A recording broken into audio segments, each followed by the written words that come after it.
শুভ সকাল বন্ধুরা। সকাল 6:30 থেকে ব্লগটা শুরু করলাম।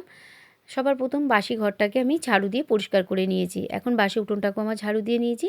এখন ঝাড়ু দিয়ে সমস্ত কিছু এদিকে পরিষ্কার হয়ে গিয়েছে। এখন উনুনের কাছে চলে যাব, উনুনটাকে পরিষ্কার করে নেব। সবার প্রথম বাসি ছাইটাকে আমি তুলে নেব, নিয়ে মাটি দিয়ে জল দিয়ে ভালো করে উনুনটাকে বেশ করে নেপে নেব। আর এতে কিন্তু দেখতে খুব ভালো লাগে। যাই হোক, এটা করার পরে চলে এলাম, দেখো সকালে ফ্রেশ হয়ে জলখাবার খেতে বসে গেছি। আজকে জলখাবারে বানিয়েছিলাম লুচি, টক দই আর সাথে ছিল একটা কলা। তারপরে দেখো বরমশাই আড়ত থেকে বেশ কিছুটা মাছ নিয়েছে, একটা বড় সাইজের রুই মাছ, ছোট ছোট চারা মাছ আর ফ্যাসা মাছ। তারপরে বাসি কিছু জামা কাপড় ছিল, সেগুলোকে স্নান করার সময় কেচে দিয়েছি, সেগুলোকে এখন মেলে দেবো। আর এদিকে ছেলে পড়তে গিয়ে অনেকগুলো কাঠবাদাম নিয়ে এসে সেই বাদামটাকে এখন ওকে ছাড়িয়ে দিতে হবে, তাই ওকে ছাড়িয়ে দিলাম।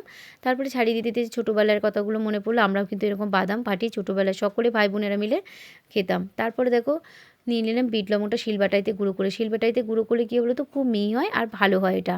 তারপরে দেখো সন্ধ্যার জলখাবারে ছিল আজকে ডিম সেদ্ধ, ঘুগনি আর সিদ্ধ কাঁচা পেঁয়াজ মুড়ি। তো আজকের ব্লগটা এই পর্যন্তই।